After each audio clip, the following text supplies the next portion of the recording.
l'audio, la radio, un vaste monde. On s'y perd un petit peu. La radio, comme je le disais, était le premier média, facile d'accès. Il y a encore quelques années, il y avait à peu près 80% des Français qui écoutaient tous les jours la radio. Ça a baissé un petit peu au profit de l'audio, justement. On est aux alentours de 60%, ce qui est quand même considérable. On va parler radio et on va expliquer comment aussi la radio se renouvelle dans un petit moment. Mais avant tout ça, j'aurais voulu une petite présentation chiffrée. Il y a un événement important qui va avoir lieu ce soir, InnovAudio. C'est la fête de l'audio digital et la fête de la radio. C'est organisé par l'ACPM, Médiamétrie et Kantar. Et ce que je voudrais un petit peu, Jean-Paul, c'est que tu nous expliques, tu nous l'as déjà un petit peu fait sur l'ACPM, mais pourquoi aujourd'hui l'ACPM, Médiamétrie, Kantar commencent à organiser des événements ensemble, avoir des stratégies de mesure, que ce soit sur le trafic, que ce soit sur l'audience commune.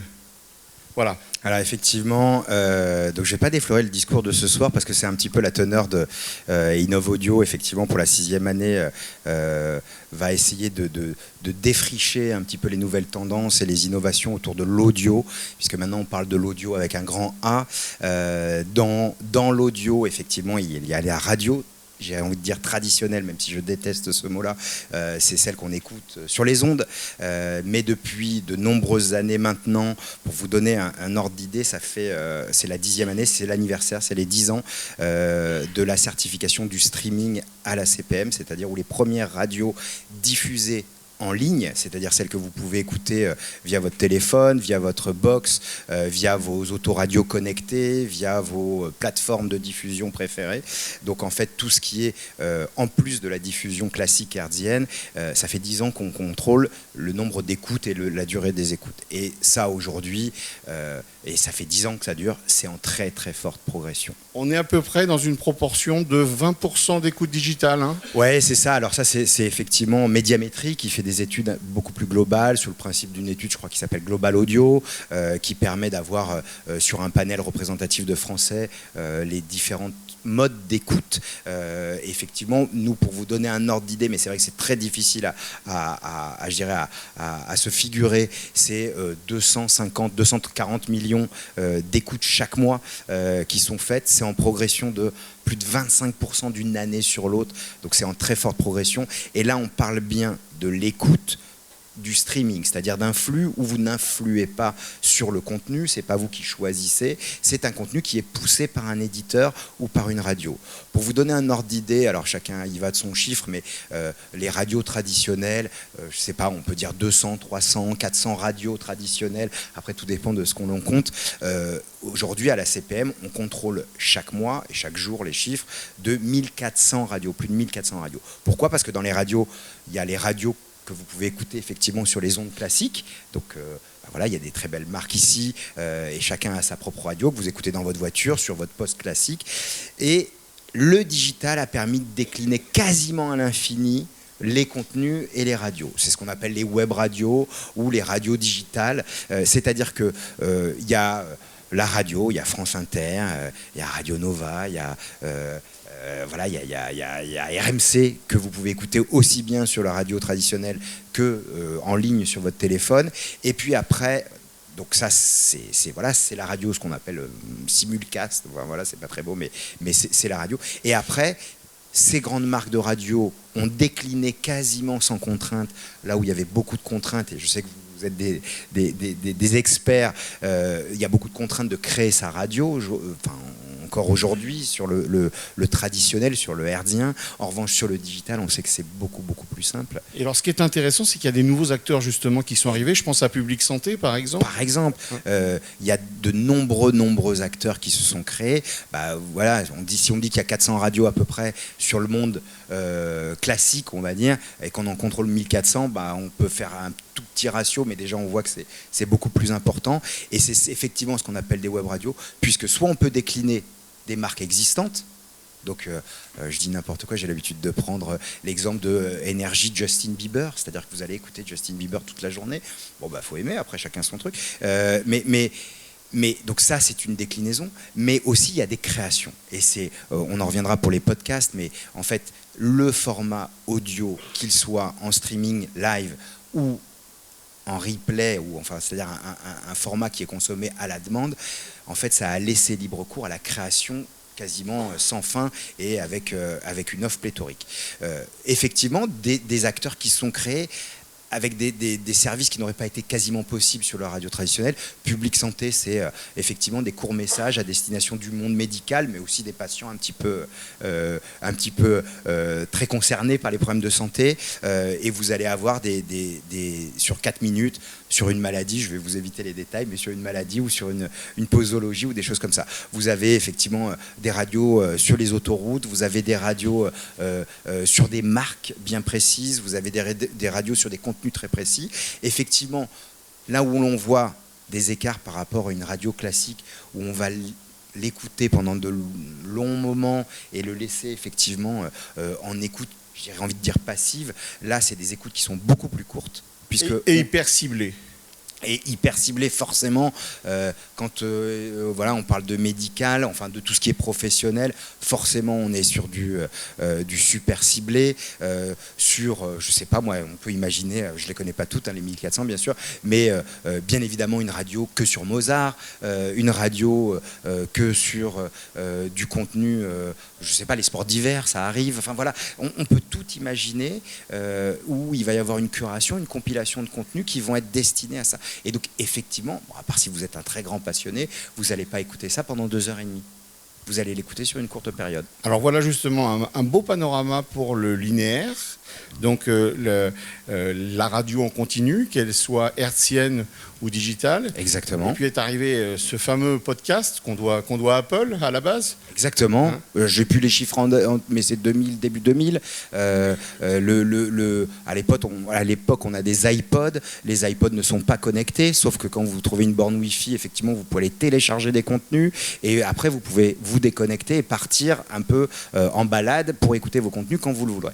Et donc, le podcast a été développé pour cette écoute un petit peu nomade et donc non connectée. Sauf qu'aujourd'hui, on est tout le temps connecté. Donc effectivement, c'est la particularité du podcast. On est tout le temps connecté, on a des outils, et l'iPhone a remplacé l'iPod, et les téléphones en général, et donc du coup, on pourrait télécharger du contenu partout.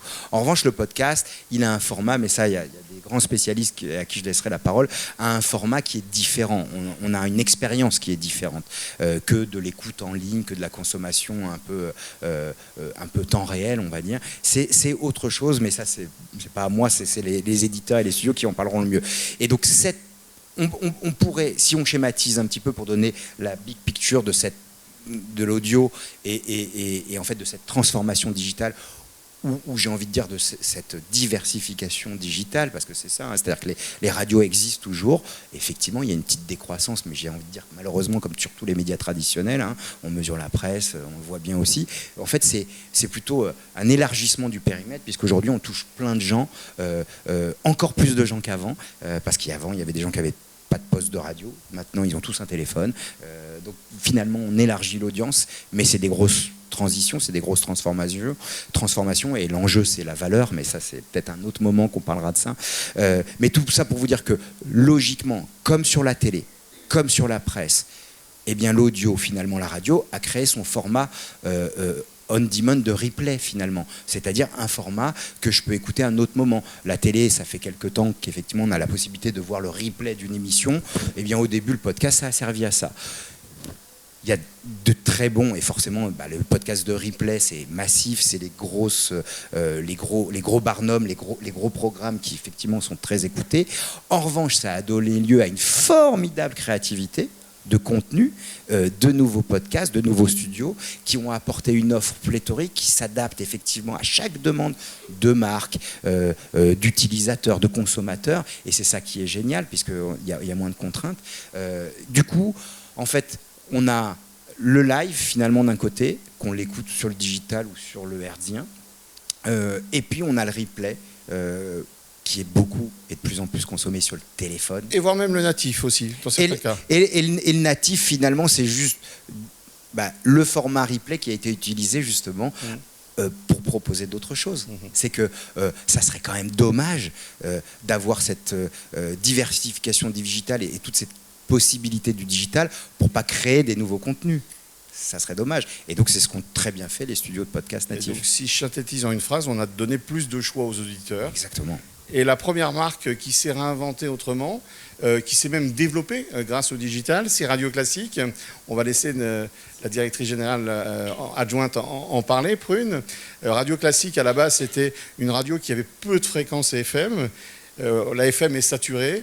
Il a fallu se développer, donc c'était un premier pan du développement de votre numérisation de la marque de Radio Classique, et puis aussi après tout sur la partie digitale, sur la partie streaming et sur la partie podcast. Je vous laisse présenter un peu votre entreprise. Merci. En effet, nous on joue sur un territoire donc Radio Classique, une radio qui est positionnée en 4 piliers, donc l'information, l'économie, la culture et la musique classique. Et donc, on a 1 million d'auditeurs quotidiens. Et en effet, vous faisiez allusion, je pense, à la transition vers le DAB+, puisque donc, nous jouons dans un territoire fini, qui est la FM, et dont la bande est quand même saturée. Et donc c'est très difficile d'obtenir des nouvelles fréquences. Et donc pour nous, il y a une nouvelle technologie là, qui entre en jeu et qui sera normalement semi-transparente pour vous, qui s'appelle le DAB+, et qui va nous permettre d'élargir notre conquête du territoire, de conquérir de nouvelles audiences et surtout de jouer à armes égales avec nos concurrents. Pourquoi ? Parce que ce sont des multiplexes métropolitains, donc c'est en gros les radios nationales se regroupent en 2 multiplexes, donc de 13 radios chacune, et donc on va toutes couvrir le même territoire, donc ce qui va permettre d'homogénéiser la puissance de chaque radio. Donc ça c'est un peu pour la partie support. Donc ce DAB+, il est déjà installé dans toutes les voitures qu'on achète depuis 2020. Donc pour ceux qui ont des nouvelles voitures, vous avez la possibilité d'expérimenter l'écoute en DAB+, qui est d'une qualité proche du CD, donc un très bon son, et qui améliore la mobilité, en fait, la continuité d'écoute, sur l'autoroute. Donc aujourd'hui, l'axe qui est disponible. Alors, je fais une petite précision parce que je parle beaucoup des radios nationales, mais il y a déjà le DAB+ local. Mais bon, je le mets de côté parce que nous, on est une radio nationale. Et donc aujourd'hui, le multiplex national, il est développé entre Paris et Marseille. Donc voilà, votre chemin vers le bord de la mer se passe normalement bien. Et à partir du premier trimestre 2024, il y a la phase 2. Donc ça sera en gros les grandes autoroutes en forme octogonale, on va dire, de la France. Donc ça, c'est pour le support. Donc il y a le support, il y a le hertzien, il y a le numérique avec le DAB+, mais il y a aussi l'enjeu, comme vous le disiez très bien, de la transformation des usages. En fait, les gens, nous, parce qu'on est tous pareils, on écoute la radio, en effet, sur notre poste de radio, mais aussi beaucoup maintenant via différents supports. Donc le téléphone, les enceintes connectées, le DAB+, le poste FM, et il y a tout un tas de supports qui nous permettent d'écouter la radio. Et aujourd'hui, l'enjeu des radios, c'est d'arriver à être présent en fait sur tous ces supports pour améliorer la visibilité de la marque et conquérir de nouvelles audiences qui sont souvent plus jeunes, puisque les nouvelles pratiques d'écoute sont plébiscitées par les plus jeunes, c'est-à-dire qu'aujourd'hui les podcasts ont une moyenne, les gens qui écoutent des podcasts sont plus jeunes que ceux qui écoutent les médias traditionnels, et ceux qui regardent les vidéos ça c'est un point important, sont il faut encore le souligner. plus jeunes. La nouvelle génération consomme moins la télévision, consomme moins la radio, donc c'est impératif de se réinventer. Exactement. Il faut absolument se réinventer pour faire perdurer nos marques. Et comme vous le disiez, l'offre s'élargit, donc c'est une très bonne nouvelle. Mais du coup, pour les médias traditionnels, l'enjeu, c'est de continuer à exister et d'être une marque connue, reconnue et suivie. Donc il faut créer du lien avec nos auditeurs, donc à travers les différents formats et notamment le podcast. Donc chez Radio Classique, on est très bien placé dans les podcasts, puisqu'on est la 6e ou 7e marque selon les mois de podcast. Ce chiffre est largement porté par le podcast de Franck Ferrand, que vous connaissez peut-être, que je vous invite à écouter, qui a 5 ou 5 millions et demi selon les mois, pareil, d'auditeurs. Et ensuite, on a le podcast natif donc de Elodie Fondacci, qui s'appelle Les Histoires en musique et qui est à destination des enfants. Donc, je ne sais pas à quel point vous êtes familier entre la distinction du natif ou non natif. Le non natif, donc c'est ce qu'on peut appeler le replay. Donc, c'est une émission qui a été diffusée à la radio et qu'on peut réécouter à la demande. Et le natif, c'est un podcast qui n'est pas intégré dans un flux et qui se réécoute dans une écoute plus personnalisée et qui correspond plutôt à une écoute à la demande. Voilà. Est-ce que je parle... C'est parfait, ça me fait ma transition. Juste une petite précision.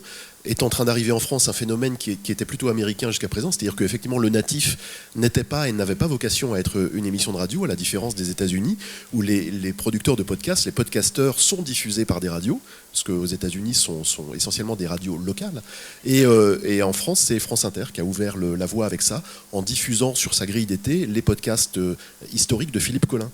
Donc ces podcasts ont été construits sur une durée qui est celle des émissions de radio, plus ou moins 52-53 minutes, et pour la première fois, des podcasts natifs sont devenus des émissions de radio. Et d'ailleurs, le numéro 1 au niveau du podcast, je parle sous ton contrôle, c'est France Inter. C'est le groupe Radio France, qui est le premier producteur de podcast en France, qui est arrivé très tard sur le podcast. Et moi, je me souviens, j'y étais encore quand les premiers journalistes s'adressaient à leurs directeurs ou directrices respectifs en disant « je veux faire du podcast ». La réponse, c'était « non, mais t'es gentil, mais… Voilà, notre métier c'est la radio, le podcast, on laisse ça aux gens qui veulent s'amuser. Et puis ils ont compris qu'au bout d'un moment c'était quand même un marché qui s'ouvrait et surtout c'était le moyen d'offrir une seconde vie à une audience qui s'érode quand même, s'agissant du média radio, de 1,5 million d'auditeurs par an. Donc chaque année, ce sont 1,5 million d'auditeurs qui désertent définitivement la radio. Donc le groupe Radio France a compris un peu tard que c'était une planche de salut, mais avec la puissance de feu de Radio France, c'est devenu le premier producteur de podcast. Tu m'as trouvé une transition toute faite, tu parlais de nouvelle vie. Toi, c'est 35 ans de radio, dont 27 ans de Radio France. Tu as lâché tout ça pour te jeter dans l'aventure du podcast. Oui, un peu contraint et forcé après un burn-out, mais ça montre qu'effectivement, il y a une nouvelle vie à la fois pour la radio et à la fois pour les gens qui la font. Et moi, je me suis lancé effectivement sur un modèle qui n'est pas celui des podcasteurs qui vont produire des podcasts sur les sujets qui les passionnent. Ils sont des hyper spécialistes d'un sujet et cherchent ensuite un modèle économique pour vivre de leur podcast. Moi, je me suis lancé sur une niche, qui est la niche du brand. En gros, produire des podcasts à la demande pour des entreprises et d'abord et beaucoup pour de la communication interne, puisque la période Covid a ouvert la voie à la création du podcast interne d'entreprise qui a été pour beaucoup d'entreprises le moyen de garder le contact avec leurs salariés, avec leurs partenaires, avec leurs clients, avec leurs prospects. Donc il y a beaucoup d'entreprises qui se sont lancées dans le podcast de manière un peu artisanale pendant les différents confinements, et puis qui après ont décidé d'y aller de manière un peu plus professionnelle. Et le moyen d'y aller de manière professionnelle, c'est de confier la création des podcasts à des gens de radio, puisque le podcast c'est de la radio, délinéarisé, mais c'est de la radio avec tous les codes de la radio, d'écriture, de reportage, de captation du son, de travail du son, de rythmique, de la réalisation, etc. Et donc il y a des entreprises qui s'y sont mises au podcast de manière assez massive, et le podcast d'entreprise permet d'explorer tous les formats de narration qui sont ceux de la radio, la narration simple sur des formats courts, l'interview, la table ronde, le reportage en immersion, la fiction, le docurama, etc. Et tous ces formats-là sont exploités aujourd'hui beaucoup par des très grandes entreprises. Je peux vous citer Chanel, le groupe Leclerc, le Crédit Agricole, Transilien SNCF. Voilà, ce sont des entreprises la Caisse des dépôts, sont des entreprises qui investissent massivement dans le podcast de communication interne. Le podcast, ça devient aussi aujourd'hui un média de formation professionnelle. C'est-à-dire qu'aujourd'hui, on fait des formations par le podcast et dans des formats qu'on appelle blended. On descend l'information de la formation par le podcast. On réserve le présentiel pour la mise en situation, le feedback, et on fait un petit rappel, une petite piqûre de rappel par le podcast et des parcours de certification sur le téléphone portable. Donc aujourd'hui, on fait de la formation professionnelle par le podcast. Ça permet d'aller toucher des collaborateurs plutôt nomades, qui ont envie de micro-formation et qui vont aller utiliser du temps qui était jusqu'à présent du temps entre guillemets, entre très gros guillemets, mort, ce que Patrick Lelay appelait le temps de cerveau disponible, en parlant des pages de pub de TF1. Mais là, le podcast, c'est pareil. En fait, les entreprises pushent le podcast chez leurs collaborateurs, évidemment sur le temps de travail, c'est la loi, mais se rendent compte que les collaborateurs vont écouter les podcasts de Cominterne ou vont suivre les formations par le podcast en dehors des heures de travail, dans les temps de transport, le soir à la maison, le matin après le petit-déj, etc. Voilà, donc c'est toute cette vie du podcast interne à l'entreprise qui offre aujourd'hui des opportunités formidables. Avant de laisser la parole à Katia de Louis Média, je voudrais juste pointer un phénomène assez incroyable par rapport au podcast et de revenir un peu sur Radio France et notamment sur France Culture. France Culture qui a une audience assez faible, mesurée par Médiamétrie en FM. Oui, enfin c'est quand même un peu plus de 3 points. Hein. Oui, mais par rapport au nombre de fréquences, on oui, va dire bien que, sûr. Ouais. Voilà. Alors que dans le digital... Et c'est impressionnant. L'audience, enfin le trafic sur les podcasts de France Culture, c'est assez énorme. C'est un phénomène mais incroyable. Ça fait revivre l'ensemble des contenus de France Culture, bien y compris le contenu patrimonial. Hein. Exactement, et des archives. Des nouveaux acteurs. Donc, Gilles, tu fais partie des nouveaux acteurs. Alors, vous êtes vraiment une nouvelle actrice à travers Louis Média, parce que c'est une plateforme qui est connue véritablement par tous les professionnels, toute récente. Toute récente, on vient de fêter nos 5 ans.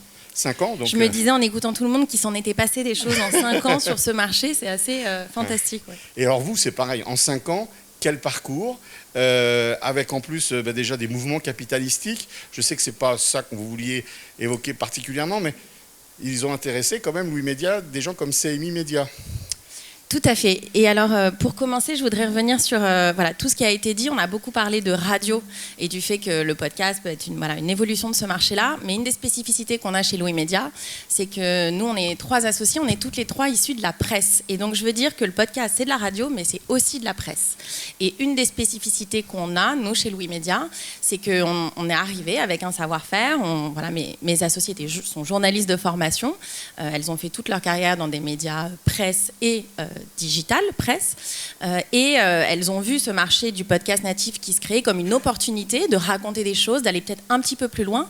Et de la même manière, moi avant je travaillais dans un grand média de presse, et quand j'ai vu le podcast arriver, pour la première fois, je voyais le digital comme une possibilité d'enrichissement du contenu et pas comme un appauvrissement du contenu, ce qu'on reprochait beaucoup au digital. Et donc c'est vrai que c'était une opportunité qui était assez fantastique. Et aujourd'hui, si le podcast natif, il a des taux de mémorisation sans commune mesure, il a un engagement sans commune mesure, parce qu'on n'a pas parlé des taux d'écoute, mais si on compare aujourd'hui les durées d'écoute de la radio et aujourd'hui du podcast natif, ça n'a rien à voir, la cible est différente, et il y a aujourd'hui, on parlait de confiance, le podcast vient de dépasser la radio en termes de confiance, et ça, je pense que c'est un totem, voilà. Et ça place l'audio devant tous les autres médias, d'ailleurs. Exactement. Donc c'est vrai que chez Louis Média, on s'est créé sur cette écriture narrative avec la volonté donc de créer un nouveau média qui naissait de cette opportunité. On avait des radios qui s'adressaient au plus grand nombre. Là, l'idée, c'était de donner la parole à tous ceux qu'on n'entend pas habituellement pour raconter la société différemment, en remettant les histoires et en remettant les témoignages au cœur du récit. Donc on a, notre ligne éditoriale, c'est raconter le monde, c'est faire ressentir le monde à travers un savoir-faire sur les histoires vraies, sur l'écriture narrative. L'écriture narrative, je dirais que ça intègre à la fois des compétences en termes de documentaire, en termes de format de reportage, aussi en termes d'interview, mais de l'interview à forte valeur ajoutée, si je peux préciser ça comme ça. Et on a ce savoir-faire sur l'audio avec un véritable engagement sur la qualité d'enregistrement qui est très importante pour nous, puisque plus on a un contenu qualitatif à l'oreille, plus les durées d'écoute sont importantes. Et donc c'est vrai que par rapport, nous, à nos je dirais, formations et parcours d'origine, très tôt, on s'est mis à collaborer avec des médias, beaucoup de médias presse, puisqu'on a cette double activité. À la fois, on a développé notre savoir-faire éditorial de production et de distribution et de monétisation sur la marque Louis Média.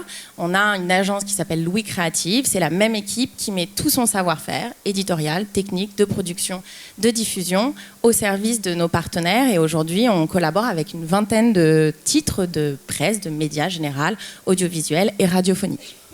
Alors, vous l'avez bien précisé, vous venez de la presse. Le mode d'écriture n'est pas les mêmes, et on fait des phrases plus courtes, on évite les subordonnés, enfin il y a plein de petites règles comme ça. Il faut savoir que la presse a 2 méthodes pour produire de l'audio, avec un logiciel qui fait du text-to-speak. Vous allez nous en parler un petit peu et nous dire si c'est une tendance pour vous qui va durer ou pas, parce qu'aujourd'hui, il est clair que la presse en profite pour exploiter encore mieux leur contenu. Ils ont à peu près, je crois qu'à la Tribune, c'est 20 ou 30% d'audience supplémentaire sur chacun des articles. Et vous êtes passé vraiment sur le mode radio où vous reconstruisez complètement le module. Alors, nous, effectivement, on accompagne les marques plutôt dans cette logique de création, de trouver une voix qui va être propre à cette offre podcast. Aujourd'hui, on travaille avec des médias qui ont déjà des lignes éditoriales print, digital, écrit, et qui doivent trouver cette voix. C'est pas seulement trouver un son, c'est aussi trouver une tonalité, un style d'écriture. C'est aussi accompagner ces journalistes, ces rédacteurs en chef dans les spécificités de l'écriture podcast. C'est vrai que parfois on dit que le podcast natif il est plus lent, il est plus posé que le rythme de la radio. Donc c'est vrai que c'est des choses qu'on construit et qu'on construit de manière, encore une fois, sur mesure. Ce qu'on fait sur Louis Média, c'est pas ce qu'on va faire avec Le Figaro, Canal+, Melty, RTL, etc. On va les aider à trouver leur propre singularité dans ce paysage. Voilà, et on parlait de tous les automatismes, éventuellement transformer des contenus texte en audio. Il faut de tout pour faire un marché, il faut de tout pour faire une offre. C'est-à-dire qu'encore une fois, si une marque a des contenus extraordinaires et qu'elle peut faire de l'audio lu, ça peut être très bien, il faut juste qu'il y ait une stratégie globale.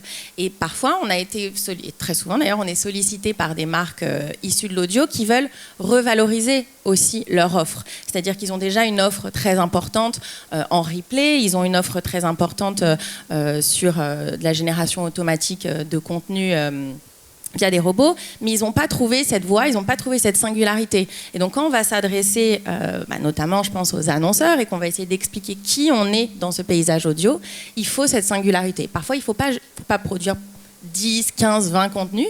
On peut démarrer avec un. Je prends le cas de Madame Figaro. On produit pour eux Scandale depuis maintenant 2 ans. C'est un podcast qui fait plus de 600, 700 000 écoutes chaque mois. Et aujourd'hui, ils sont véritablement reconnus dans l'industrie audio-digitale avec ce format-là. Ça a été aussi la définition, ça a été un accompagnement des journalistes, parce que c'est très important que ce nouveau média il soit aussi porté par les rédactions d'origine, si c'est possible, d'un point de vue, par exemple, de temps, de moyens. Mais ça veut dire les accompagner, parfois les coacher pour trouver leur voix, leur rythme et surtout leur écriture. Parce que une des spécificités aussi, vous le voyez si vous écoutez souvent du podcast natif, c'est que on demande aux hosts, aux présentateurs de se mettre en scène. C'est-à-dire que même quelqu'un qui va avoir une émission à la radio très puissante, le jour où on va lui demander de parler de lui à la première personne et de se raconter et de raconter là où il est, ça peut être un exercice qui est très déstabilisant.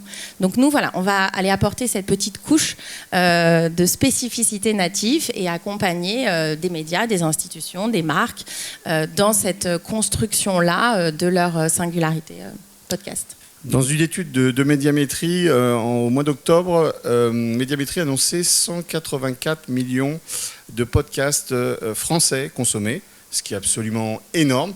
Alors on voit bien qu'il y a différents types de podcasts, je ne vais pas revenir Gilles sur ce que tu as dit. Il va se poser un problème assez rapide, il va falloir mesurer tout ça pour y mettre une économie, parce qu'autant l'économie de la radio s'appuie sur Médiamétrie avec des études maintenant qui ont fait leurs preuves depuis déjà des années. Là, on voit qu'on a presque plus de podcasts qu'on a de demandes de podcasts, même peut-être.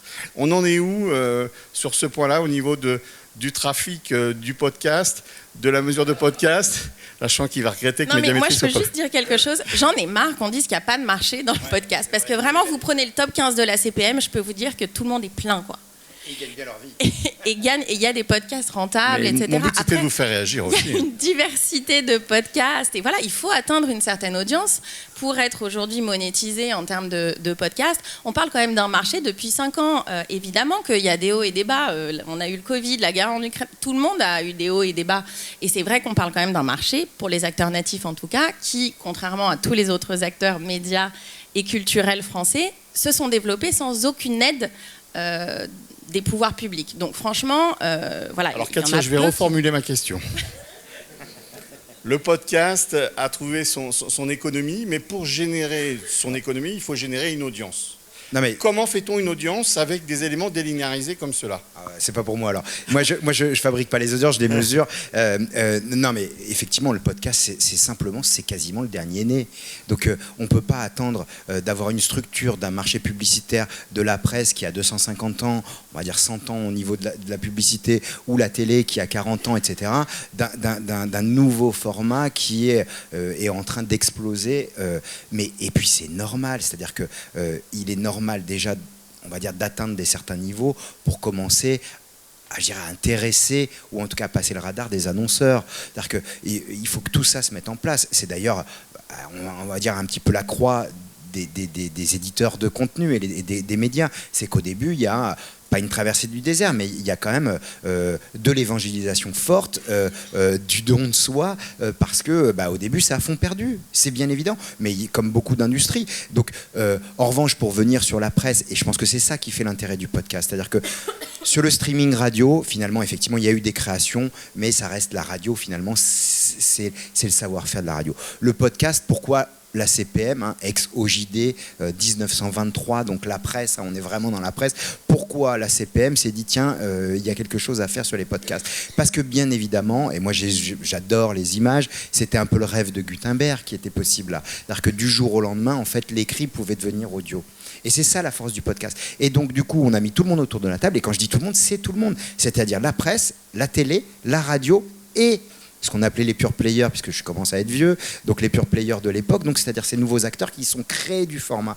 Et en fait, c'est global. Le podcast, effectivement, on parle d'audio, mais c'est pas des radios. C'est-à-dire que les radios se sont emparées pour faire leur replay, et ça, ils ont bien sûr totalement raison, et on voit que les chiffres sont très bons, mais en revanche, c'est un nouveau format à part entière, et ça intéresse tous les médias. La télé se met au podcast parce que vous n'avez pas besoin de regarder.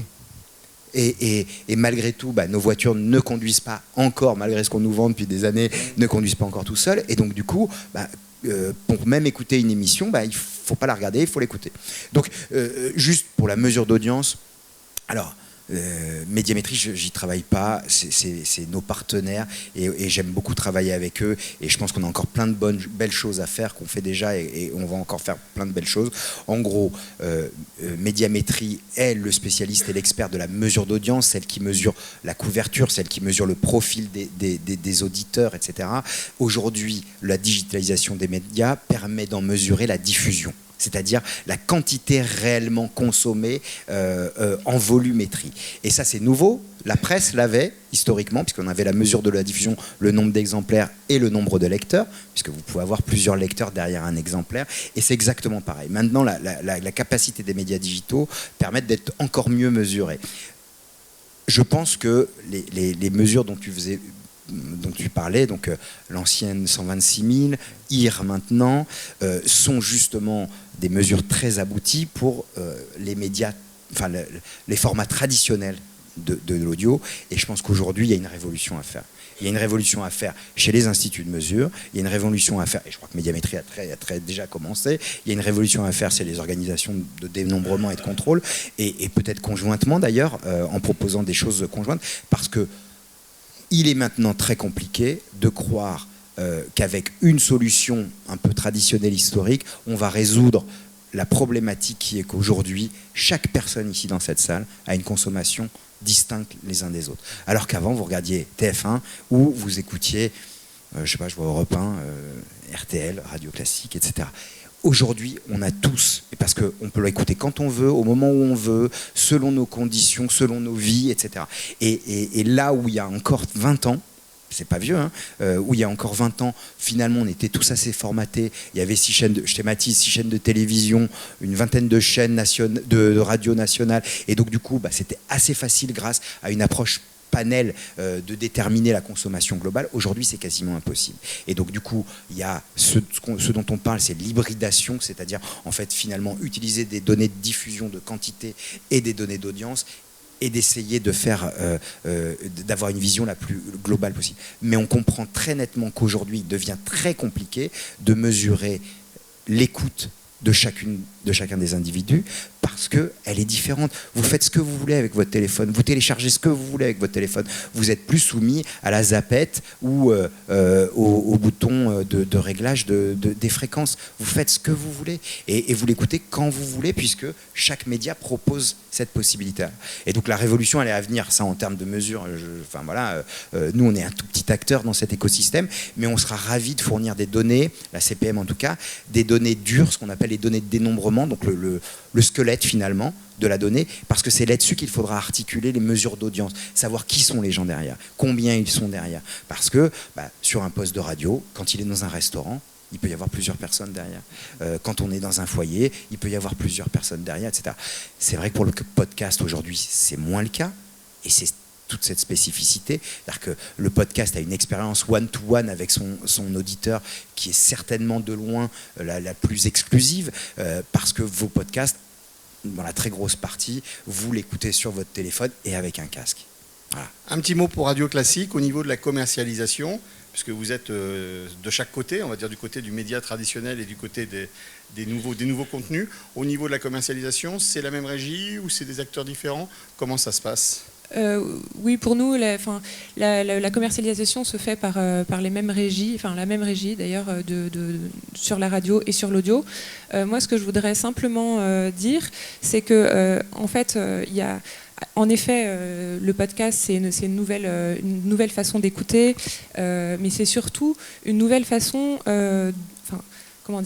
de rencontrer en fait le public. C'est-à-dire que depuis le confinement, il y a plus de consommation à la demande non linéaire, etc.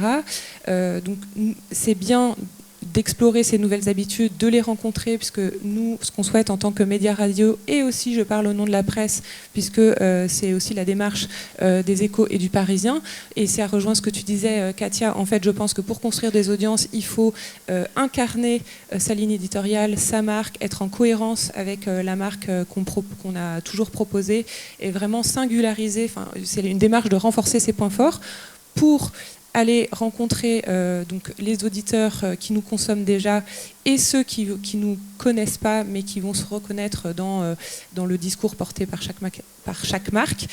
Mais pardon, je me suis un peu perdue en cours de route. Non, mais y a pas de souci. Mais en gros, l'idée, c'est donc de rencontrer nos auditeurs, etc. Mais je voudrais pas qu'on dévalorise non plus la radio. Enfin, la radio, c'est quand même un média d'accompagnement qui est là au quotidien, qui est vraiment et qui touche 6 Français sur 10. Voilà, qui est ancré dans la vie des Français, en général dans des temps de rituel, c'est-à-dire le matin, le soir. Et il y a une dimension qui est très... c'est un média très authentique, de rapport très fort entre l'auditeur et l'animateur qui est écouté. Et c'est un média de communion, d'une certaine façon, dans le sens où, comme vous le disiez, on n'est pas chacun avec sa petite émission. Il y a une façon de se dire « Ah ben tiens, j'écoute la même émission qu'un tel à la même heure ». Et par ailleurs, la vertu du flux, c'est que, en fait...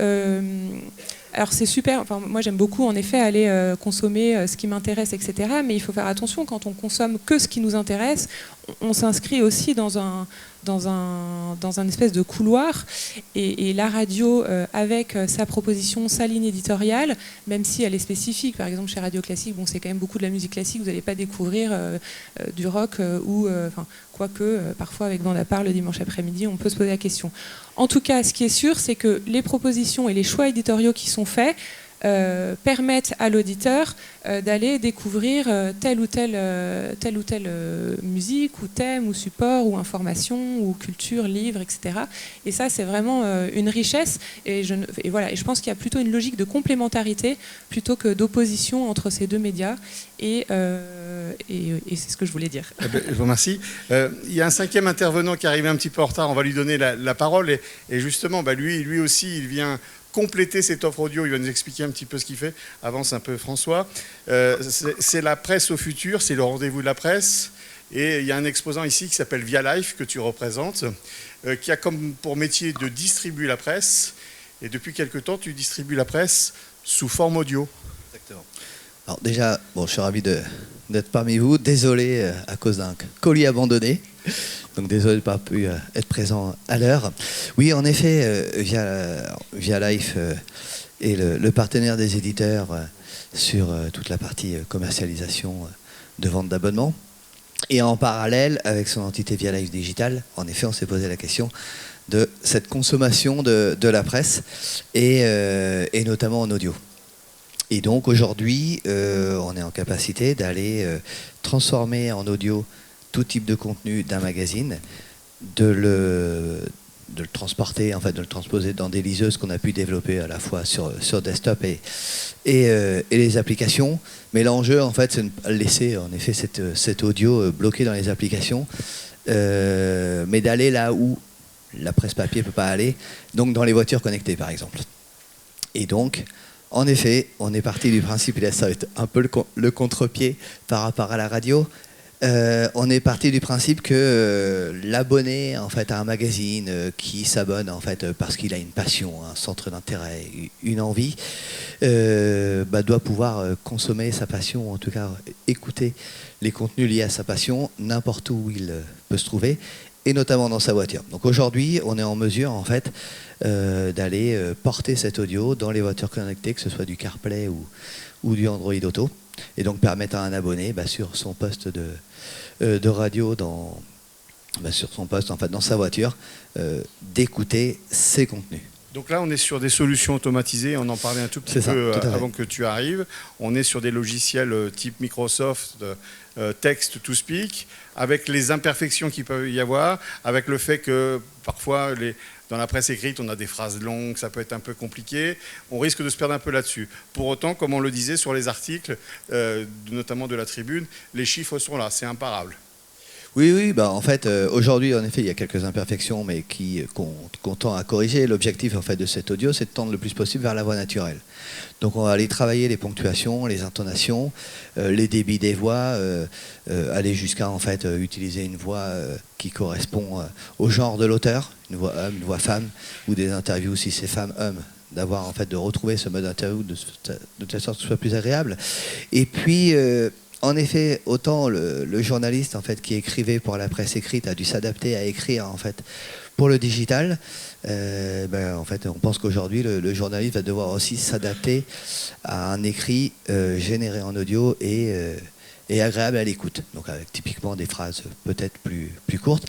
Et puis, via des logiciels de phonétique, on va modifier en fait, certains sons de telle sorte qu'un Via Life se dise « I » et se dise pas « I » dans le texte.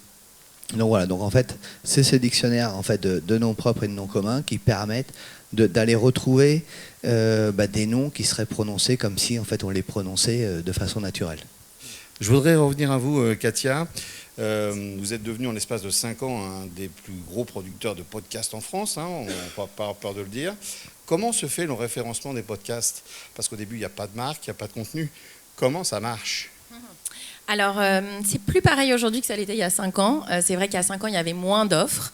La clé pour faire émerger les écoutes sur l'écosystème des plateformes, donc des agrégateurs de podcasts et des plateformes de streaming qui distribuent du podcast, ça va être à la fois des logiques éditoriales, c'est-à-dire qu'il y a des sélections qui sont faites par des êtres humains, je pense notamment à Apple Podcast, qui éditorialise énormément sa une, qui met en avant d'ailleurs beaucoup les marques médias de référence, la radio, la presse, parce qu'il y a déjà une notoriété forte et on sait voilà, le niveau de qualité et l'exigence éditoriale qu'on peut retrouver derrière. Il y a des logiques algorithmiques de remontée, notamment dans les classements, notamment avec des effets de taux de complétion, de likes, etc. Donc c'est des logiques algorithmiques et de SEO, mais qui sont propres, qui sont très différents du reste du digital web. Et puis après, au-delà des audiences sur les plateformes, et c'est un vrai potentiel pour les marques médias, il y a énormément d'écoutes qui se font hors des plateformes, sur les écosystèmes des sites médias. Il y a énormément d'écoute, si je ne me trompe pas, en tout cas sur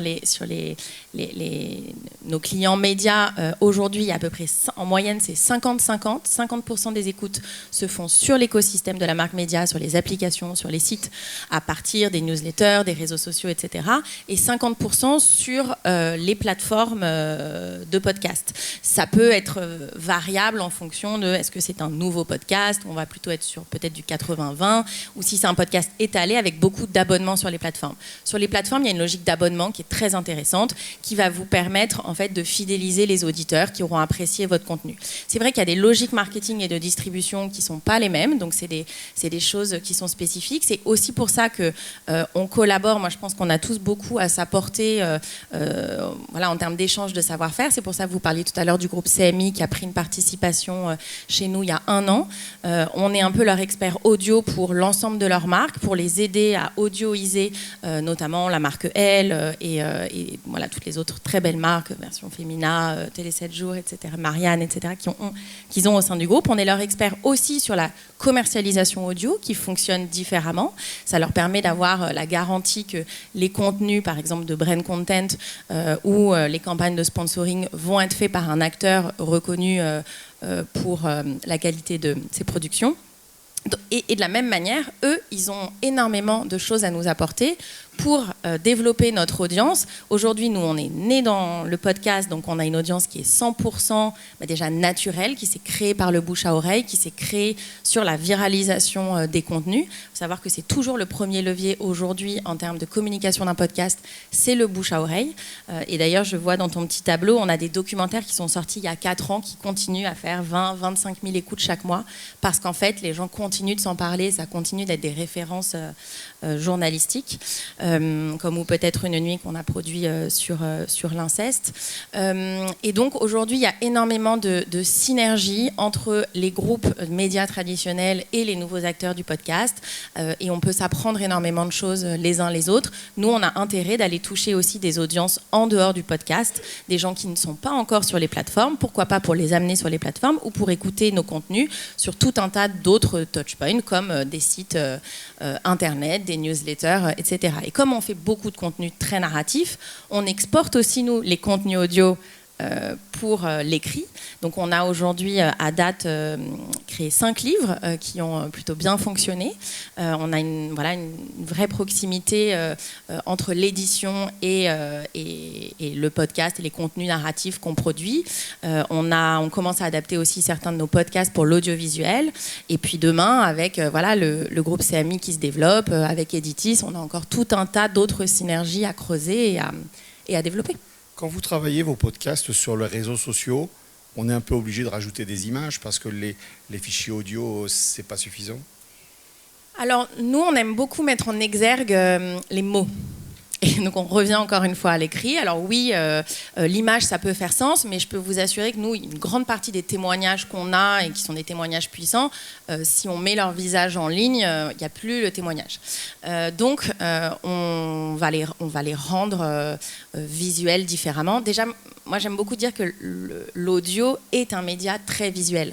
Si vous écoutez aujourd'hui certains de nos podcasts, certains de nos documentaires, vous fermez les yeux, vous savez où vous êtes. Vous savez que vous êtes dans une salle bondée pendant les élections américaines. Vous savez que vous êtes dans l'intimité d'une chambre lors d'une interview très intimiste. Et ça fait partie des spécificités de l'écriture podcast et l'écriture narrative. C'est d'aider l'auditeur à se visualiser. Et donc, si on colle trop de photos, si on colle trop de vidéos autour de ça, Parfois, ça peut faire sens, c'est le cas de certains formats de podcasts vidéo, mais parfois, il vaut mieux ne pas le faire. Il faut mieux utiliser l'illustration. Je me permets de vous arrêter, sur Spotify, ça y est, ils ont lancé le podcast vidéo. Il y a certains formats où ça fait sens. Il y a certains formats de talk, par exemple, où effectivement, ça peut être intéressant. Et ça peut permettre aussi de distribuer les contenus podcasts sur d'autres plateformes. Nous, on commence à distribuer aussi sur YouTube dans cette logique d'aller enrichir l'audience. Mais c'est pas du tout les mêmes durées. Honnêtement, un épisode de passage qui dure 40 minutes où on a un taux de complétion à 95%, ça veut dire que les gens écoutent tout de la première à la dernière minute. Le même épisode sur YouTube, les gens vont rester 10 minutes parce que la consommation sur YouTube n'est pas la même. Donc, et encore une fois, quand vous lancez un podcast dans le métro ou en marchant, vous avez une concentration et vous avez un engagement qui est beaucoup plus fort que quand vous êtes sur YouTube où vous avez énormément de sollicitations et vous allez plutôt être là pour découvrir des nouvelles choses. Tout ça est complémentaire. Le podcast vidéo peut apporter à certains formats aussi des synergies économiques intéressantes parce que vous pouvez produire un format vidéo si vous le pensez aussi pour l'audio en même temps. Ça va être intéressant économiquement parlant de faire les deux en même temps. Mais ce n'est pas systématique. Encore une fois, nous, je pense que sur la partie Louis Média, 95% de ce qu'on fait ne ferait pas sens en vidéo.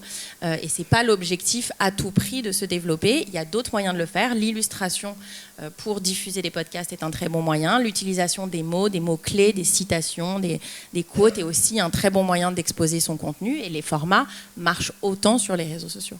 Il nous reste 5 minutes pour conclure. J'aimerais qu'on redonne la parole à Gilles, en tant qu'expert média, 35 ans de radio, je le disais. Maintenant, aujourd'hui, dans une nouvelle aventure autour du podcast. Je vais vous poser tous les quatre la même question. L'inconvénient pour lui, c'est que c'est le premier. Et c'est toujours... Oui, mais du coup, je peux dire plein de choses. L'avenir de l'audio, l'avenir de l'audio digital sur les prochaines années, à titre personnel, ça va être peut-être plus simple. Et en général, vous avez 1 minute chacun pour pitcher. Moi, je pense que c'est un marché énorme qui s'ouvre. Il y a des marchés... Il y a des marchés énormes en volume. Il y a énormément de marchés de niche également. Donc, il va y en avoir pour tout le monde. Et effectivement, on est au début de l'aventure. Aujourd'hui, le modèle économique du podcast grand public n'existe pas encore tout à fait, mais il va sans doute exister dans quelques années. Je pense qu'effectivement, la voiture autonome va être un formidable accélérateur pour le podcast, parce que la voiture va devenir une salle de spectacle, audio et même vidéo, là où aujourd'hui, ça n'est qu'un moyen de transport. Voilà, il faut savoir aussi que quand on écoute un podcast, dans 80% des cas, on fait autre chose en même temps. Donc je rejoins ce que dit Katia sur le fait que l'image n'est pas forcément nécessaire, voire contre-productive. Et en revanche, quand on écoute un podcast, on se fabrique ses propres images sur son référentiel culturel, et les images qu'on se fabrique sont toujours plus belles que celles qu'on nous impose. Donc c'est aussi la force du podcast, c'est qu'on se fabrique des belles images avec le podcast, et le travail de sound design permet à l'auditeur de se fabriquer des belles images. Donc le marché, voilà, je suis pas Madame Irma, je pense que le marché est énorme et il va y avoir énormément d'acteurs, beaucoup de concentration d'acteurs aussi, parce que les enjeux financiers là aussi sont énormes, mais il y aura aussi une multitude de petits acteurs, peut-être sur des marchés de niche, et j'espère en faire partie. Après une pour Radio Classique. Eh bien, écoutez, nous, l'avenir de l'audio et de la radio, donc comme je le disais, l'audio et la radio sont complémentaires, donc on va continuer cette transition en douceur vers l'audio et en gardant notre radio forte.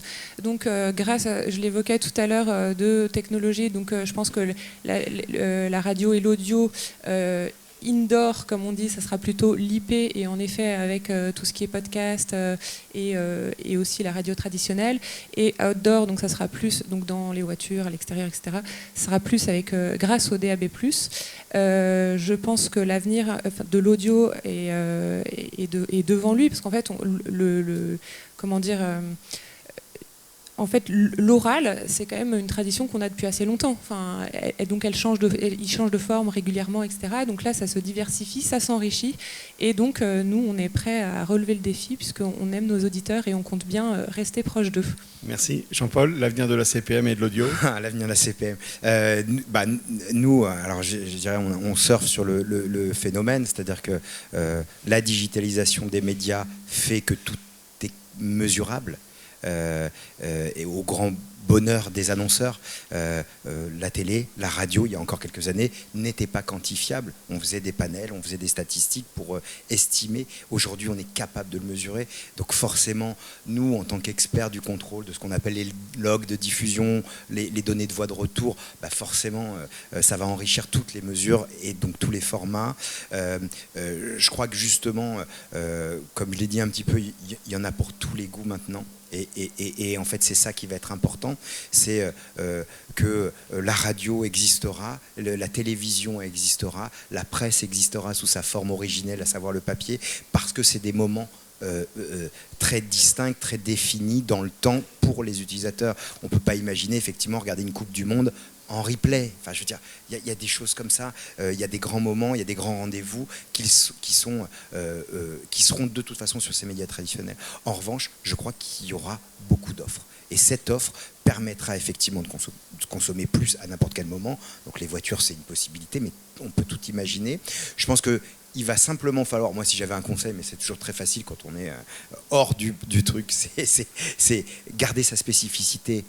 Tu parlais justement de ces podcasts maintenant sur des plateformes vidéo. C'est pas pour l'utilisateur. On sait très bien que c'est pour monétiser, que là aujourd'hui la vidéo est mieux monétisée que l'audio et que YouTube paye bien. Donc c'est normal, on va chercher là. Mais dans les faits, je crois que c'est sa spécificité. Pourquoi le podcast fonctionne? Parce qu'il est spécifique. Pourquoi la radio fonctionne? C'est parce qu'elle est spécifique, etc. etc. Donc nous, on est ravis d'accompagner ça. Et avec les podcasts, avec le streaming, avec l'affichage extérieur digital, avec tous les formats qui naissent, en fait, on est ravis d'arriver au début de ces créations finalement pour les faire exister dans un écosystème publicitaire, parce qu'effectivement, parfois il n'y a pas d'aide et il faut un petit peu de sous d'annonceurs pour vivre et pour exister et pour créer. Donc la CPM est là pour accompagner justement ces créateurs de contenu et montrer, attention, il se passe quelque chose, il y a des chiffres, il y a des consommations et il y a des consommateurs derrière que vous pourriez toucher. Voilà. Katia, en une minute, vraiment. Non, mais on n'est vraiment qu'au début. La publicité audio, digitale et podcast continue à se développer énormément et elle se développera avec l'audience. Oui, parfois, le podcast, ça coûte plus cher à produire que juste écrire un texte parce qu'il y a de la production, de la musique, etc. Mais les CPM n'ont aussi rien à voir. Donc il y a vraiment un essor économique qui est en train de se faire et beaucoup trouvent leur équilibre et commencent à gagner de l'argent avec ça. C'est d'ailleurs pour ça que sur la partie Louis Créative et l'accompagnement qu'on fait des médias, nous on vient d'être certifié Calliope pour continuer à renforcer cet accompagnement et la formation. Je pense que tous les médias ont énormément à gagner parce qu'ils ont déjà une audience, ils ont déjà un engagement, des abonnés, une ligne éditoriale et je pense que les 5 prochaines années va vraiment être l'essor des marques médias traditionnelles dans l'audio. Les 5 dernières ont permis l'essor des acteurs natifs et là, à travers les consolidations et les partenariats qui se mettent en place, on va continuer de voir des frontières qui s'atténuent entre tous les différents médias et pour avoir une vraie diversité et un vrai marché, un vrai nouveau marché digital passionnant.